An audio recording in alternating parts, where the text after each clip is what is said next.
Good evening. Welcome to another episode of the Hog Talk Podcast, live from the Sterling Soap and Roastery Studios, part of the Believe and Buzz Radio Network, where you can hear us on 106.7 in Central Arkansas. All live shows are presented to you by Arkansas Brewing Company in downtown Ozark. I am Porter Hayes, and alongside me, as always, is Adam Hall. We're also brought to you by Bet Online, the world's most trusted betting platform and your number one source for everything football. BetOnline has every stat, matchup, and even live odds and spreads during the games.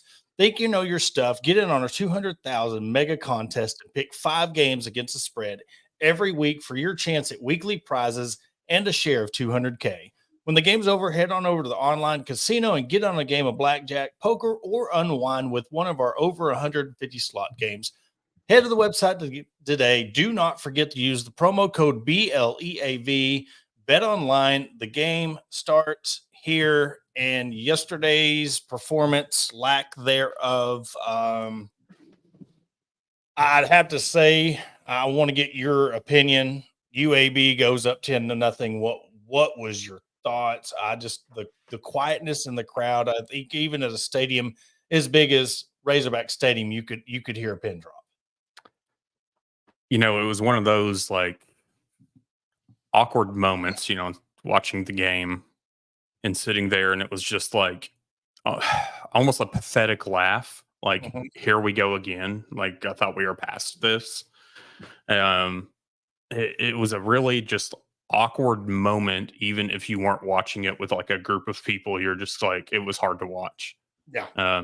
Sitting there and just the defense getting pushed around completely was not what any of us expected or predicted. And then hearing after the game, about the people in the green jerseys, players that didn't practice or get hit and this, that, I just looked at that we didn't know that till after the game, but during the game, it looked like it was a team that wasn't prepared, a team that was, whether it was they were looking ahead, who knows, or whether it was you left everything in Stillwater. I don't know what else to say on that part of it. Yeah, and we talked about how important this game was to come out and dominate. And I know that there was talking about pitching another shutout, and there was backlash from that. But from last week and what I said about last week's game, 0% was on the coaching, 100% was on the player. This week is the total opposite. They come out unprepared. They didn't execute. Yes, there was drops. There was this and that. There was bad throws. But when you come out and you let them pretty much in the first quarter, a team that got beat by ULM, you let them have more rushing yards in the first quarter than you let Ollie Gordon have all last game. Tells me you were not prepared for this game, and that's on coaching. 100% mentally, you have to be prepared. You can't overlook this because, one, you're not in a position to. You got to play these games because look, if you let Auburn go out 10-0 on you, it's wraps. You let any from here on out, other than maybe La Tech, and I don't even know if you could say La Tech. You let any of these SEC teams go out on you 10-0, and you're playing as flat. And honestly, Taylor Green should have thrown another pick. The guy had it in one hand and then dropped it. And some of these throws that were just way off base. And yeah, he had a bad game. But you know what? We've talked about this. Everybody wants to sit there and say football's weird. It's those excuses right there from certain people in the media. You're enablers. You're enabling this mediocrity that you're allowing this football team to have excuses when there should be none. This team, this program, and this year is so much important on the trajectory of where you need to go. And you want us to believe this year's different. You want us to be sunshine pumpers. You want us not to say anything negative about this program, or there's going to be repercussions if you do. But you give us this, and it's unacceptable. I don't care the backlash. Yesterday's performance, yes, you got to win. It was unacceptable.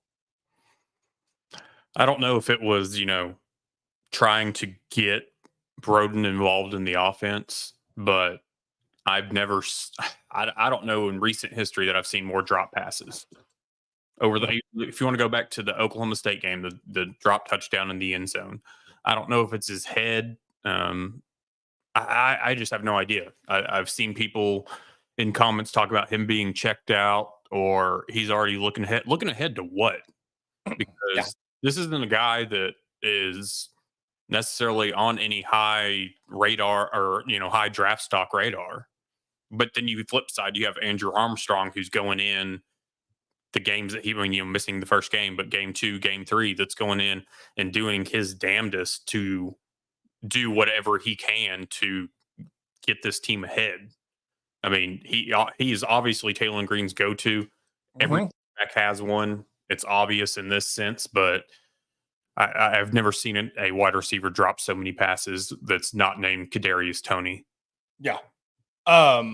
He targeted 6 times, no receptions. But they're for a little bit. Andrew Armstrong got going, but there at the beginning, he was even showing signs of it. Looked like, again, when you're not prepared, you're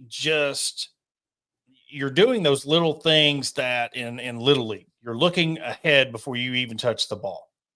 Secure it, and you've seen so much of that. But this is what I want. I see this right here. I was saying this during the game. When you have Luke has 1 reception, Washington, you bring up these tight ends preseason like this is going to be a triple threat offense.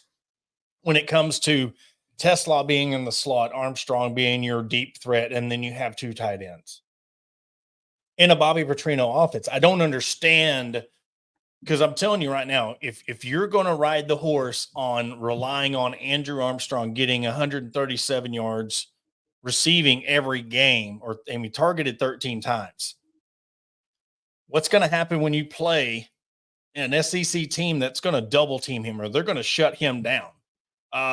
He was targeted 13 and the rest of the team was targeted 13. So he himself was targeted just as much as the rest of the team.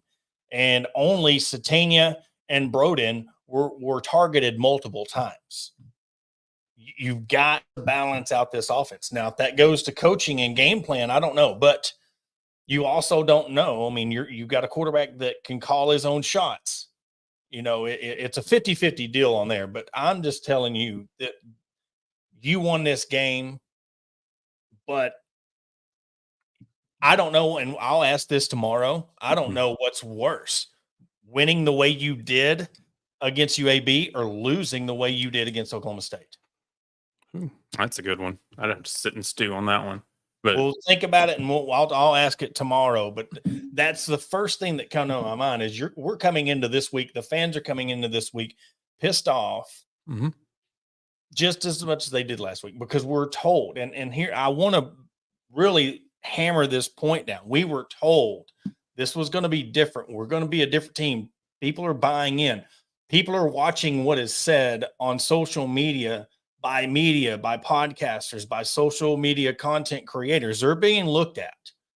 If that's what we're focusing on, you need to get another job. If you're focused on what we're saying, put out a better product. Don't come in your first home game expecting us. Yes, you bounced back. You had a great win, and we're going to play a clip here in a second what Coach Pittman said about Taylor Green. But look, your sole focus on this season needs to be turn the program around. Don't be worrying about what we're saying, because if you're worried about what we're saying, then you're missing the boat. Look at like this right here, right? Because I know, the tickets, the attendance were talked about yesterday because I saw somebody like, oh, it's a sellout. We can stop with the sellout stuff that gets thrown out there. Because I feel like that, and not just Arkansas, I feel like this is across the board. Yeah, it sold out, but was that the scan tickets? And then when we asked that question, people were like, oh, well, there was an issue with getting the ticket scan, whatever else. I don't care. What I saw, which granted, we only, while watching the game, mainly saw one side of the field. I know a lot of the pictures that were shown from different media members was from the press box. So we didn't get to see, it was packed on underneath the press box. Totally get that. But coming back from halftime, in which, people get up get drinks. They're not back to their seats beforehand, using the bathroom, whatever. But I mean, even 6-7 minutes left in the third quarter, and then the fourth quarter, I was just looking at it and I'm like, these fans are checked out. Mm-hmm. And it's one of those, this was your first game back in Fayetteville in what I think they said on TV on SEC Network, 300 plus days. Your first game back in Fayetteville. And that's what you put out on the field. Mm-hmm. I would have been pissed off if I had gone to the game. Yeah. If that's what I had to sit there. Like, I mean, it was ridiculous. And then when you're struggling passing and you have a running back in Jaquindon Jackson that so far has not been stopped, in my opinion, you revert to whatever with Taylon Green and the passing offense that was non-existent yesterday. Why did we not just keep running the ball if your quarterback can't get with it? Or in a game like this, maybe it was because it was so close that they didn't want to put in Malachi Singleton. And I know I posted it in comments, just his picture, just whatever. I know we went through this last year with talking about putting in, wanting to see Jacoby Criswell in situations. And then when he got in, it really wasn't that great. And I know that's the risk you run. And you want to stick with your one, especially if he is struggling to get him through it. But at this point, I'm just looking at it like, dude, like, you were what, 54% in the 50s when you were in the Mountain West with your completion percentage. And it's starting to see, I start to see why. Yeah. Yeah. And, you know, look, Clint Stoner tried to tell everybody week one after the UAPB game, and dude just got tore up. Because anytime you bring something up or you want to, and I even said it's hard to think about something negative when you win 70-0. But when you see that, the read issues, and then again, when it comes to the Oklahoma State game, you're seeing read issues. If it wasn't for his legs, I'm just this, I don't know, but he's quick. If that had been KJ Jefferson, he would have been sacked more times. I'll give him that, because he did have 114 yards rushing on 17 carries. I mean, they ran the ball 288 yards, but you only had 161 yards passing. How many? You had 400 against Oklahoma State. That shows me that's all on the coaching preparedness and not coming out. This team should have come out and blown this team out of the water. If you want to prove that this is a different year, give the fans a reason to believe in you. You can't come out here and then put that on. I don't know.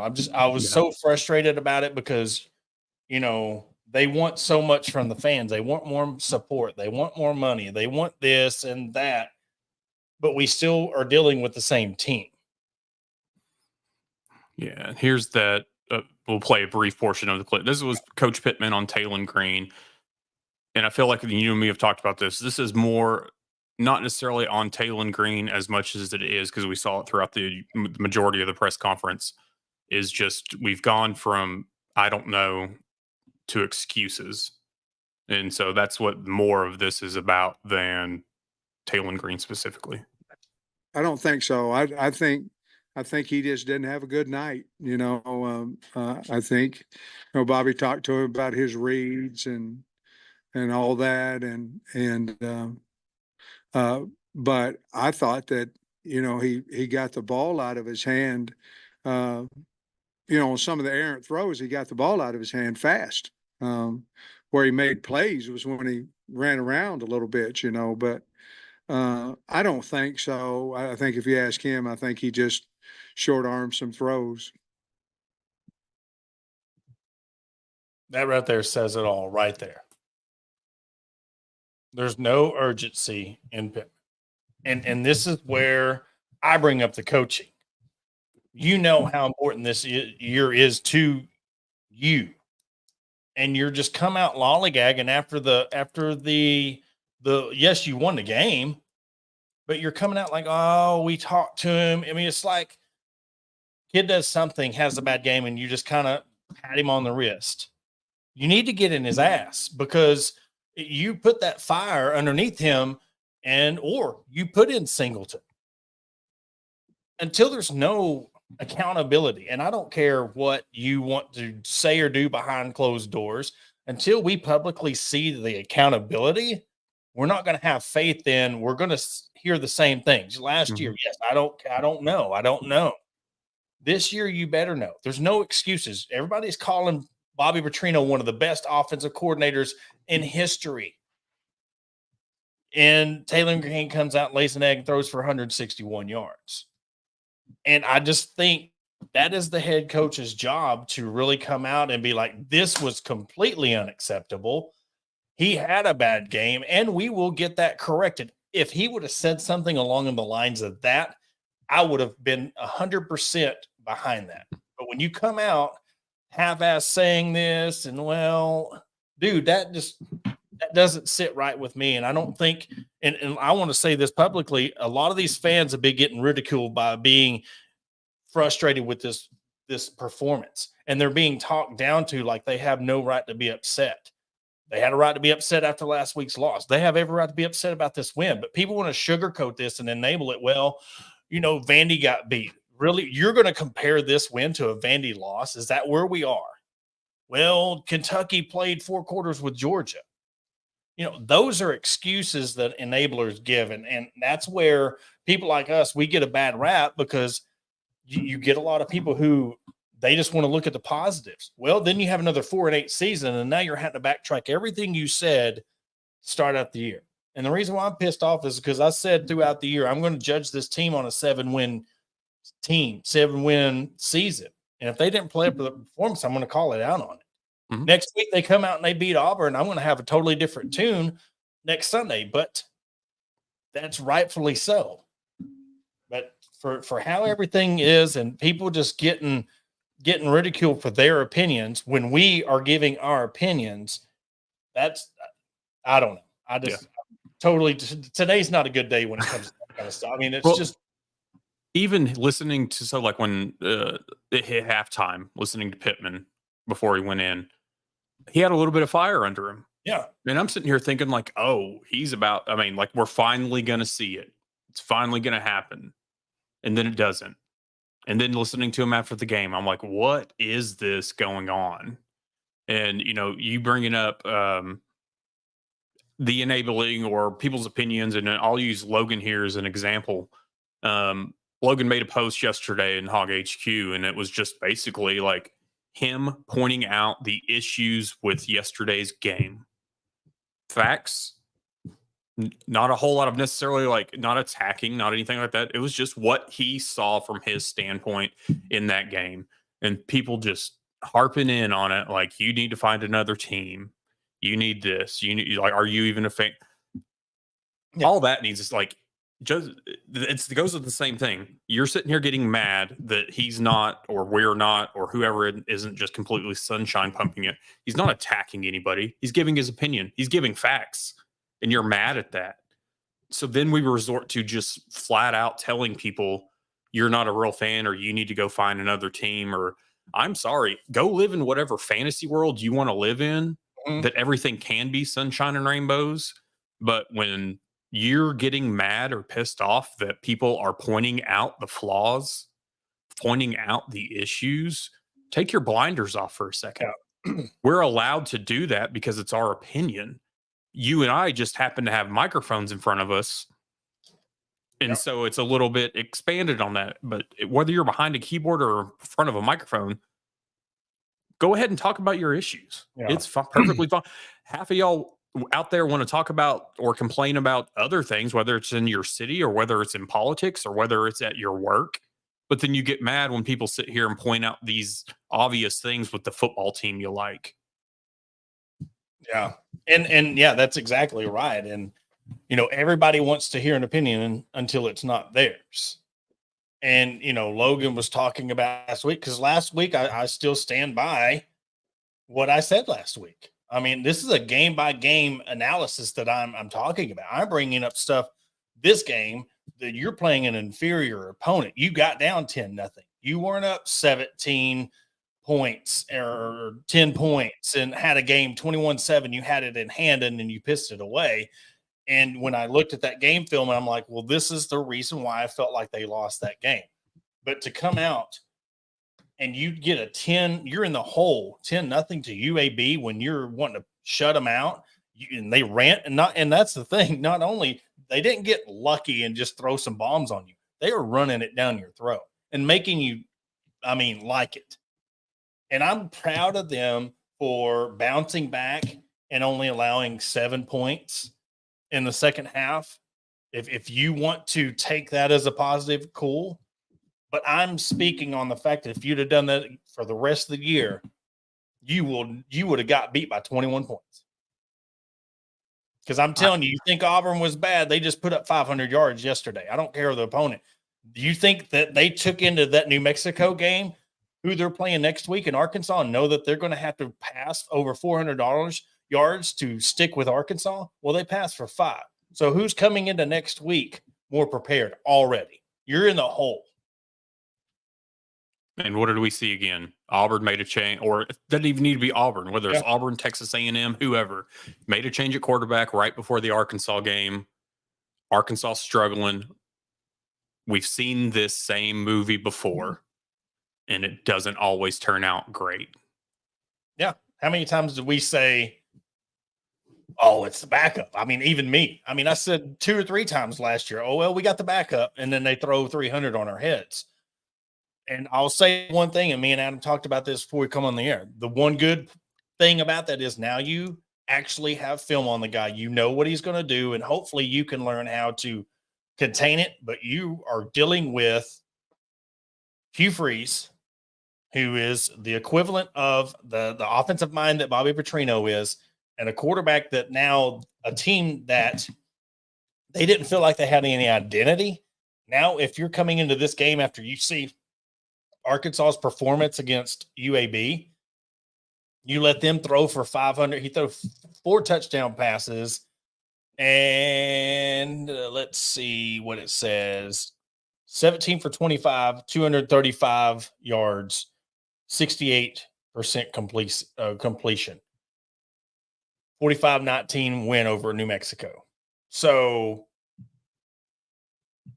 that's the thing. You got to start preparing. I want to see fire, and you can't afford to come out next Saturday in Jordan Hare and get down 10 points.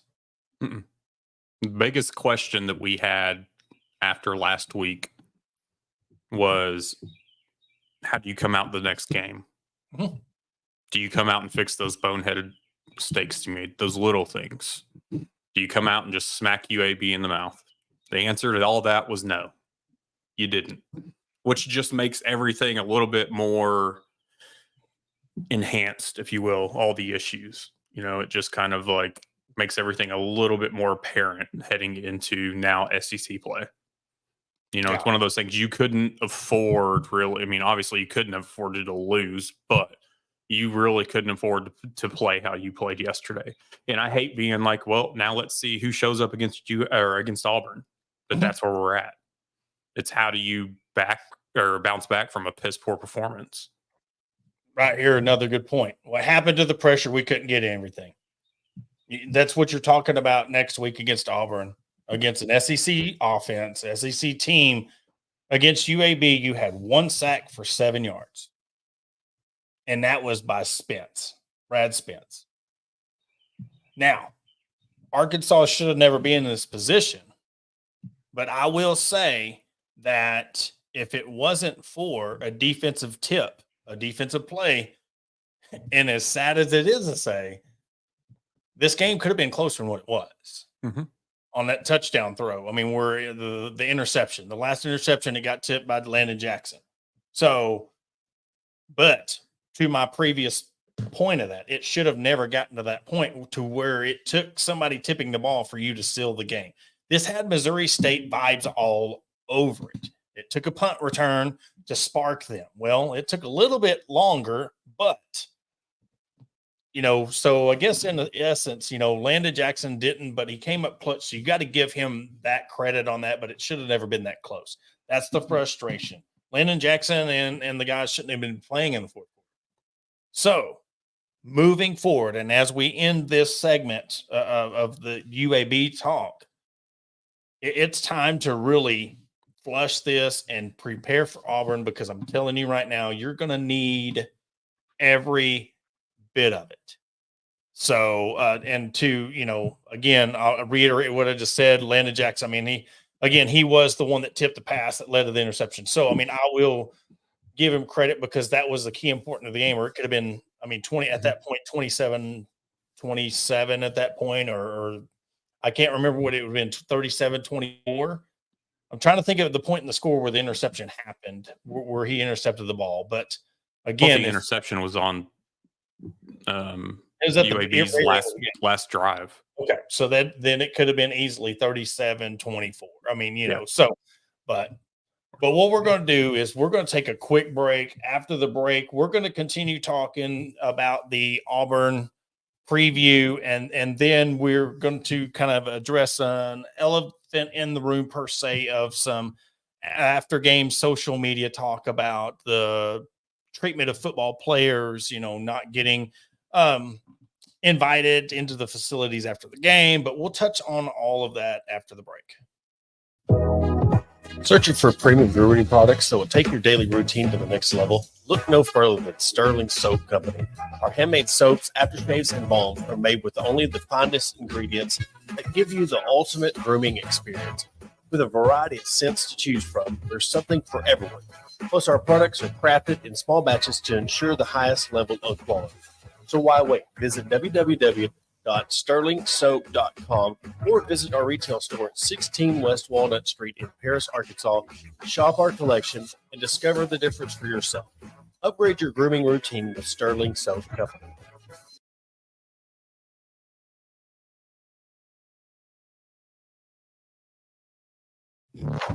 Are you looking for a place to grab a cold drink and some delicious food? Look no further than Arkansas Brewing Company. Located at 201 South 1st Street in beautiful downtown Ozark, our establishment offers a wide selection of craft beers and tasty eats. But what sets us apart is our welcoming atmosphere and friendly staff.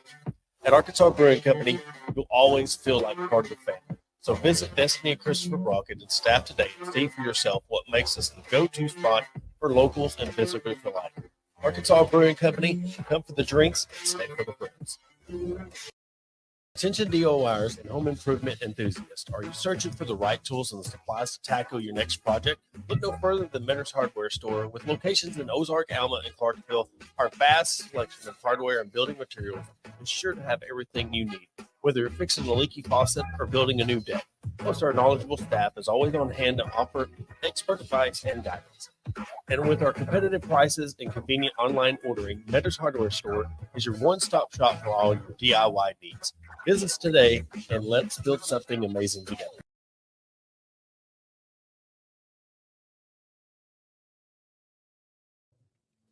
Are you looking to take your career to the next level? Look no further than ATU Ozark Campus. As a 2-year satellite campus of Arkansas Tech University, we're dedicated to a quality workforce education, industry partnerships for in-demand jobs, and tailored paths for success. Our programs are led by industry professionals. Whether it's a certificate or you're aiming for a graduate degree, ATU Ozark has you covered. Visit our website at www.atu.edu/Ozark or contact us at 479-667-2117. Your future begins here. Welcome to Ozark Area Chamber of Commerce, where our mission is simple: encourage, promote, and aid an enduring environment of shared economic opportunity and civic development for the Ozark, Arkansas area. Whether you're a local business owner or a resident, we've got something for you. Shop our unique local businesses, explore the beauty of Ozark, and savor local flavors and find cozy accommodations. Join us in building a stronger community. And to learn more, contact us at 479-667-2525. Remember, together we thrive. And welcome back to the Hog Talk podcast, where we're talking about the Auburn game. And you had mentioned, they'd started a new quarterback, had some pass for 235 yards. I mean, going into Saturday, knowing that, one, you have to approach this just like the Oklahoma State game of importance. This is really where we're going to see this team. I mean, what are you expecting that they actually got to get a look at their quarterback. How do you think that benefits this team and T. Will preparing for this team? At this point, I really don't know because, I mean, you had film on UAB. Yeah. You had film on, which I don't want to say Oklahoma State because you stopped Ollie Gordon, so I'll give you that. But you hope that this, hey, here's a full game. There's all of us that, I mean, you got to prepare, take everything that you can. It's better than going into it blind and then just completely be blindsided. So, it's good that he got a game in, but also that's good for Auburn that he got a game in just to get more comfortable, with game action and whatnot. So I don't know if that really will be a factor in anything at this point, just because of what we saw yesterday. I think that if anything, I mean, you're like we've talked about the weird games that have happened in Jordan-Hare. You can't afford to be down double digits at any point in this game. If you get down 10 points, which, I know we were down 10-0 yesterday, but it's a little bit different. If you get down double digits against an SEC team, you're not coming back with this team. Yeah. And another point here, they were talking about being spoiled by Cam Little and Ramsey did a decent job. I mean, on the year, he's 2 for 5 from 40 to 49. I mean, he's 4 for 7 overall. But that right there, we're spoiled by a kicker that is an NFL kicker now. He's coming in. Yes, he's missed some field goals and stuff, but I have a feeling, and hopefully, we know that he's capable of hitting beyond 50. So that's the good thing about it. Once that kicker, because look, kicking is one of the most mental positions on your team because you only get a few chances to go out there and make the kicks. I mean, PATs or whatnot. I'm talking about field goals. But so I think once he gets settles down and gets comfortable in his rhythm and starts, I think that 51-yarder really helped him. But yeah, you've got to be more on point with your kicking. But again, you got to show him a little grace because the one that he replaced is in the NFL right now. Mm-hmm. And it's one of those that I know I've posted the video or the pictures of Wolverine looking at Cam Little picture. It's one of those things that's like, you just try to get some sort of humor out of like some of the issues. It's not that serious is kind of why I post some of that stuff. But at the same time, yes, we were spoiled with an NFL kicker. But it's one of those things that he showed that he has the leg yesterday. You're going to have situations that are going to come up now. We need to be looking at how's he going to handle a, game tying field goal in a crunch situation, a game winning field goal, and tougher circumstances, whether it's weather, anything else, not having your home crowd, getting iced by a coach. Yeah. There's a number of other factors that come in, and, it's one of those that you just kind of have to sit back and take it for what it is. When it comes to the kicking, he'll either, I really don't feel like he's in his head because I don't see that from him on the sideline or even when he's preparing and whatnot. So you just got to hope for the best when it comes to that. Yeah. And another thing, like with yesterday's game, that moving forward again, I mean, you only won this by 10. I mean, you were up 14, you let them have a chance to come back. They only got a fourth quarter touchdown, but you should have put this game out of hand when you were up 17-10, 24-10. But you gave that team exactly what happened in the first quarter. You gave them hope that they could beat you. And this transitions into the Auburn game, but you let the team back in. This goes exactly to the Oklahoma State game. You're up 21-7. You let them back in the game, and you gave them the belief that they can beat you, and they did. You can't do that against Auburn because I'm telling you right now, on the road, just like you were against Oklahoma State, you got to take the fans out of the equation. You got to take this kid's confidence coming off a performance where it went 17 out of 25 and 4 touchdowns. you've got to really stop the run because we're looking at the running attack. You know, Jarquez Hunter had 20 carries for 152 yards, 7.6 yards a carry. Damari Alston, he was 10 for 86. He had 8 yards a carry.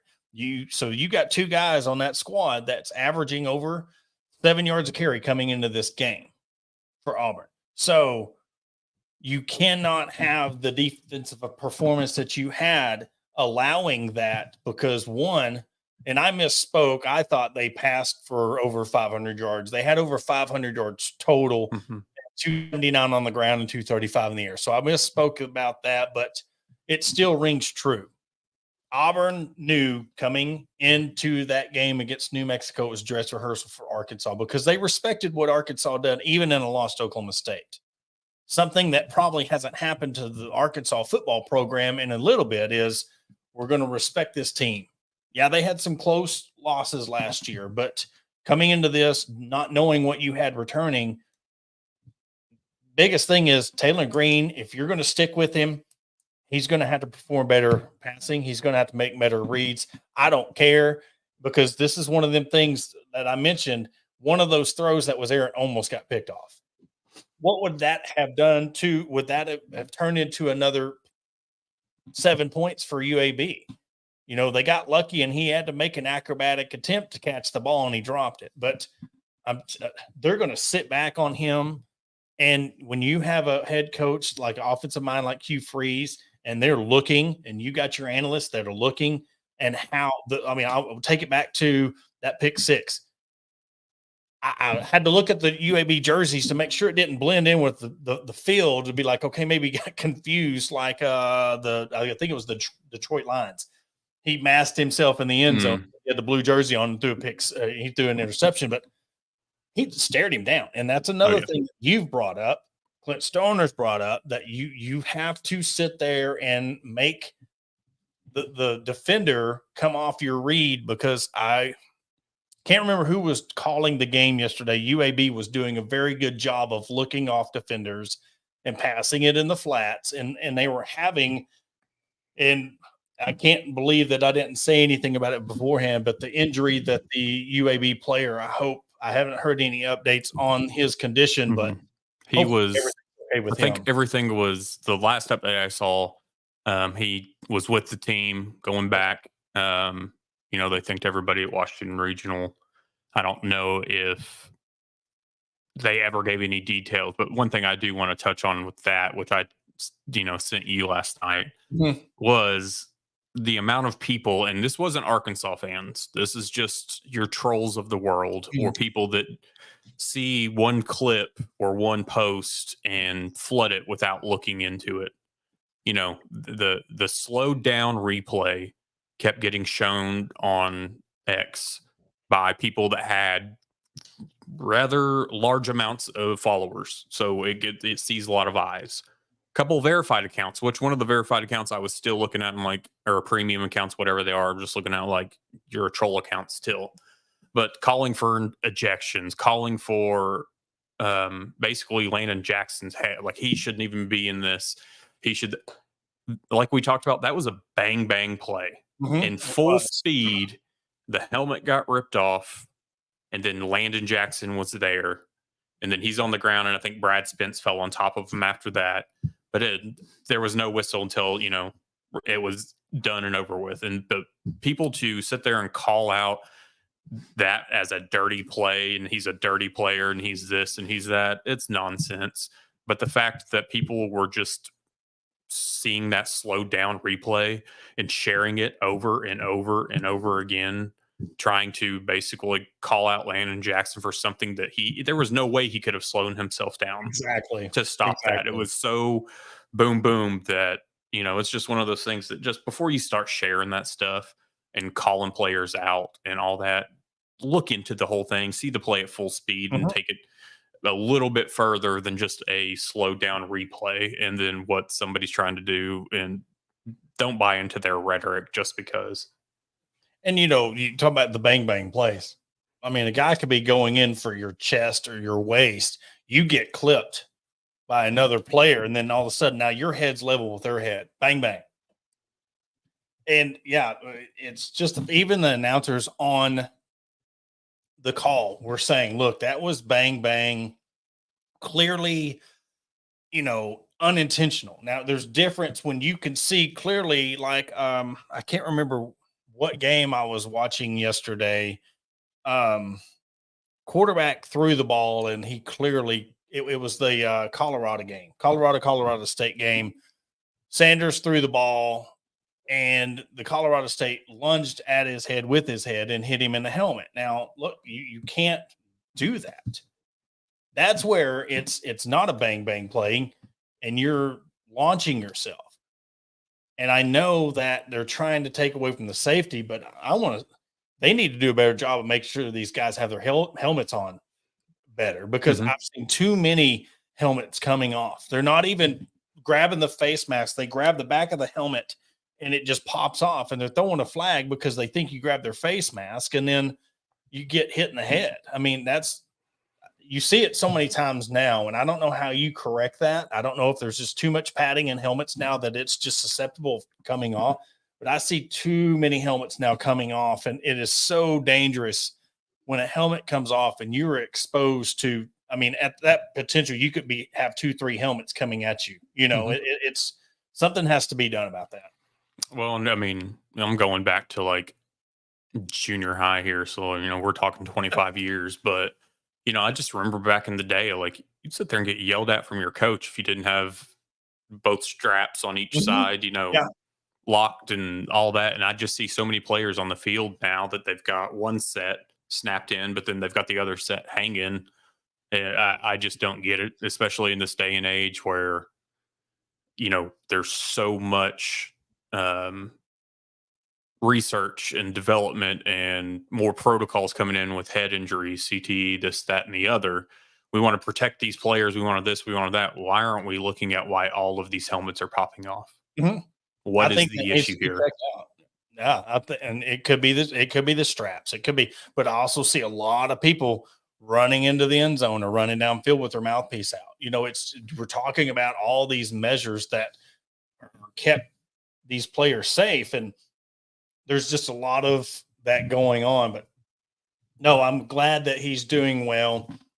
And we'll end this. We're going to come back on Wednesday, do more of a preview on Auburn. I'll try to get an Auburn beat writer or somebody on from Auburn to come on and talk to us about the game. But lastly, hopefully the team gets their stuff together and takes this constructive criticism of what they need to do, because all in all, as me, fans, we want this team to be better. We hate coming on here and talking about a win. Like we should be celebrating, hey, they come out, backed it up with a big win, and they look prepared.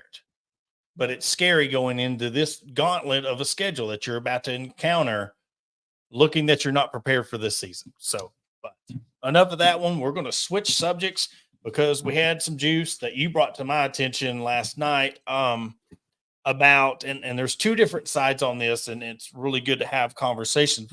Again, there's a lot of people who are going to jump to this conclusion, and not just like the whole helmet situation coming off. There's going to be a lot of people that they see something on social media and they just jump to, why is this certain thing happening? And we're going to kind of break that down, but still yet two different sides. And Adam, I'll let you speak on that matter of the player situation.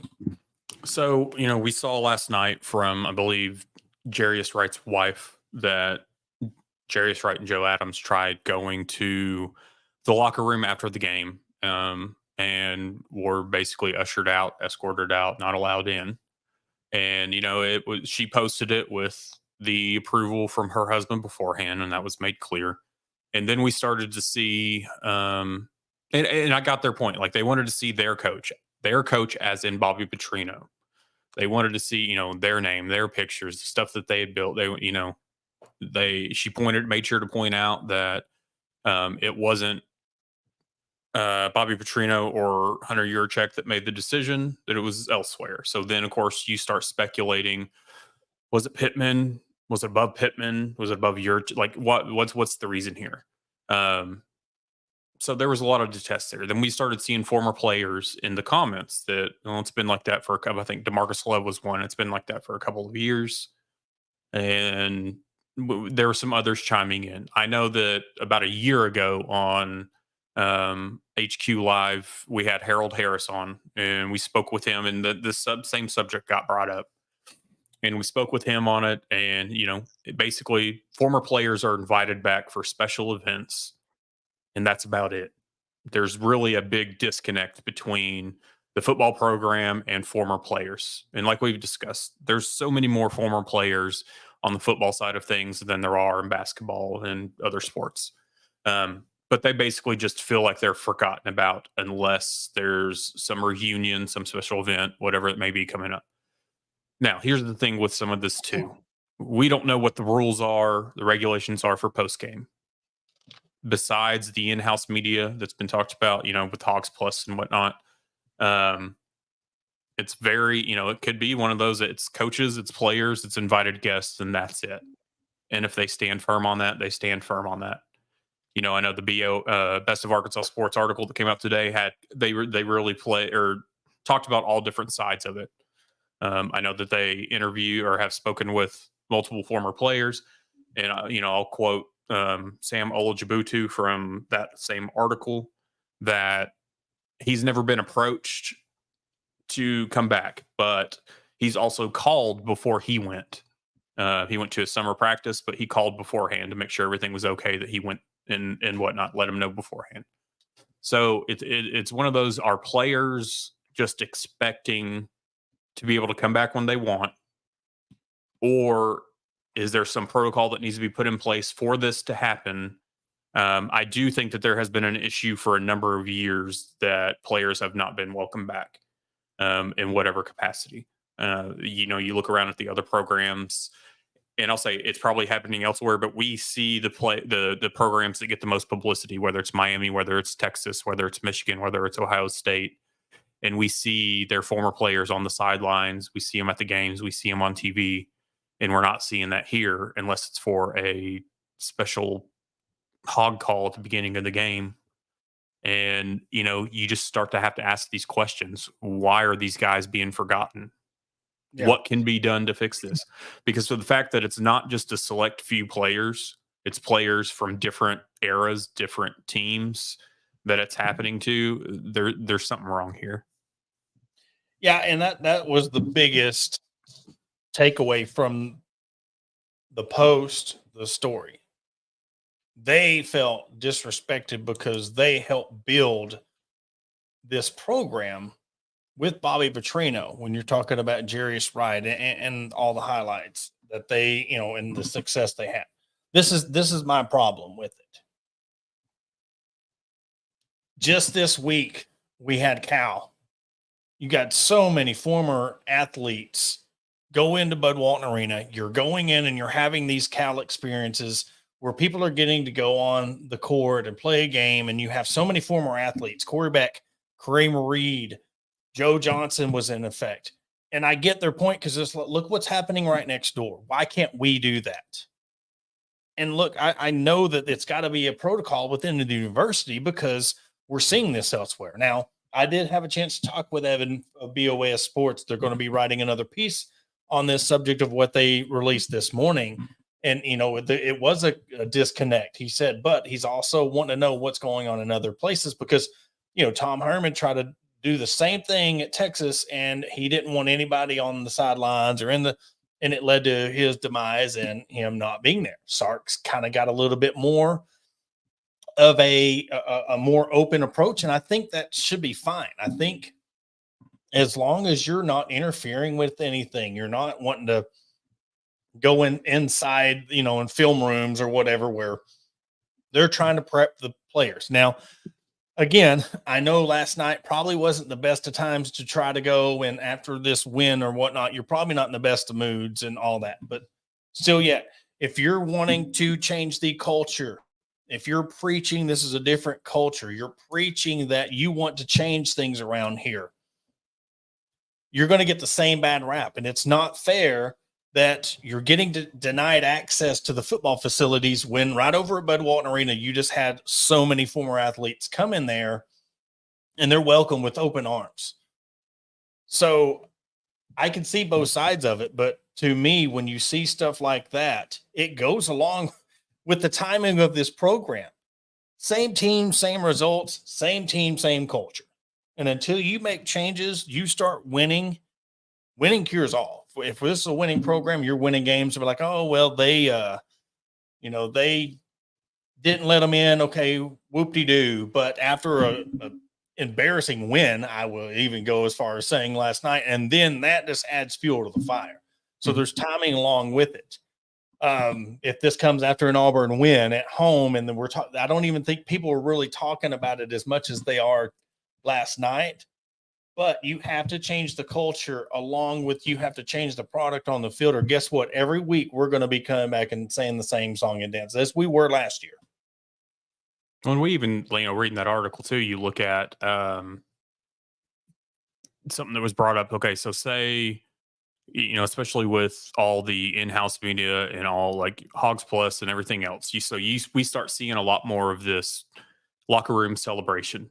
We start seeing it was brought up. So say that you see this locker room celebration and you see two former players.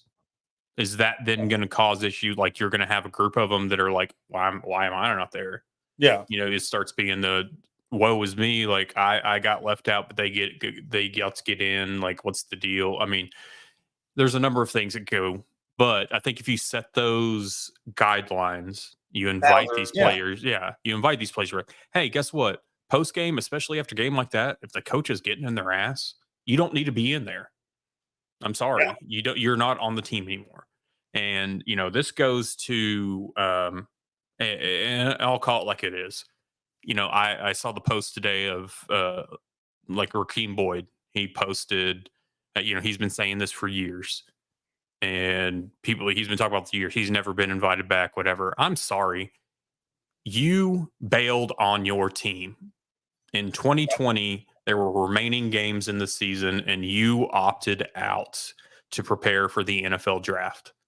I don't really want to hear about you haven't been invited back when you quit on your team. If you transferred out, if you opted out, I'm sorry, you don't get to have issues with not being invited back. You chose to leave your team. You bring up a great point because this is another thing we talked about before we started recording.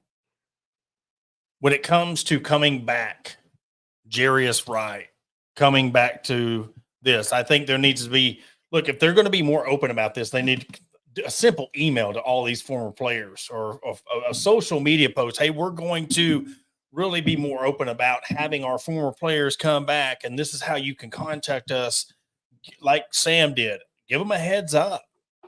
We'll let you out. Or if it comes to the point where you see this win, it's like, hey, man, coaches, this is not a good game. Hey, come back tomorrow, something like that where, hey, tonight it's not, but let's bring you up. We'll put you up in a hotel. We'll bring you back. We'll make a deal out of it, make it up for them. But when it comes to that, it comes to the word legacy.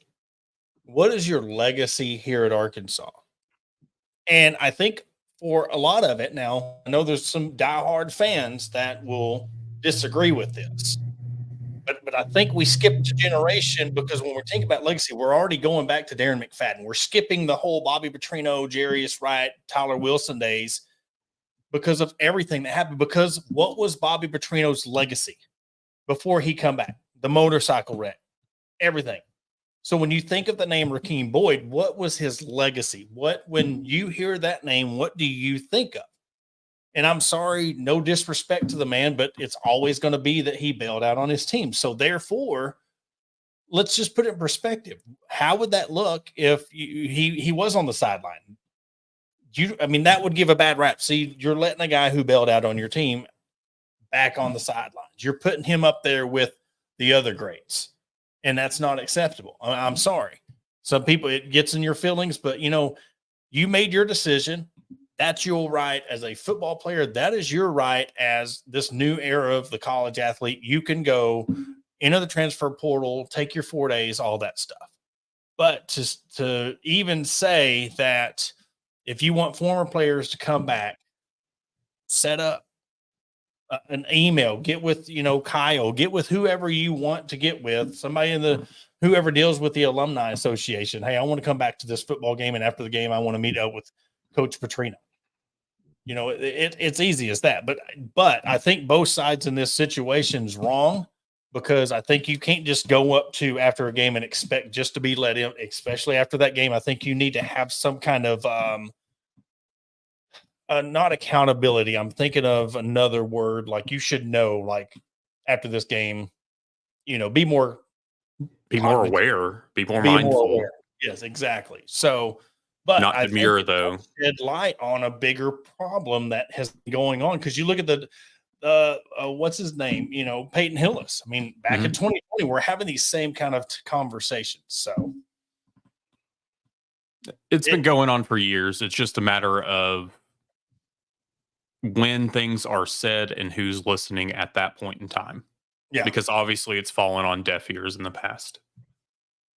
And hopefully that changes. Like I said, maybe, it takes a situation like this that, yeah, it might have been in the wrong taste of blasting this. But then again, what if this turns into just this one bad situation turns into, man, well, yeah, I can see where y'all are upset. Hey, let's make it up to you. And from here moving forward, we're wanting to really change the culture of this program. We're going to open our arms and our doors more to these former athletes who have helped build this program. Then you set up specific times. Hey, man, you coming up for the game. It's all about communication. Any kind of relationship, you got to have communication. If you're communicating with the university that you want to come up, university's communicating with you. Hey, this is what we could set up for you. Then we're not having these issues. And I think the first thing, go to these players that have spoken out about it. Yep. Ask them what should be done. What would you like to see? And maybe y'all decide and develop how this needs to go from here on out. Yeah. Let them have a say in it. That's all it takes, is a little communication. But before we wrap up, again, we announced last week that we're starting a new venture with All About Arkansas, Scott Covert of Channel 5. We're going to be releasing our first episode of This Week in Arkansas on Thursday morning. Be looking for that on Thursday morning. I can't wait to get this collaboration started. All three of us coming together, putting our own spin on a weekly broadcast of travel, weather, and sports. So we'll give you the time and the specific date when we release that on Thursday, but be looking forward to that. We're going to be bringing that to you every week. All About Arkansas is going to give you some travel destinations, tell you where the weekend pumpkin patch, festivals, fall, and then, of course, Scott will come out with a detailed forecast of the week ahead. And then on the graphic, we're going to have the game time temperatures of the game on Saturday for the Razorbacks. So I cannot wait for that to get kicked off on the 19th of this month.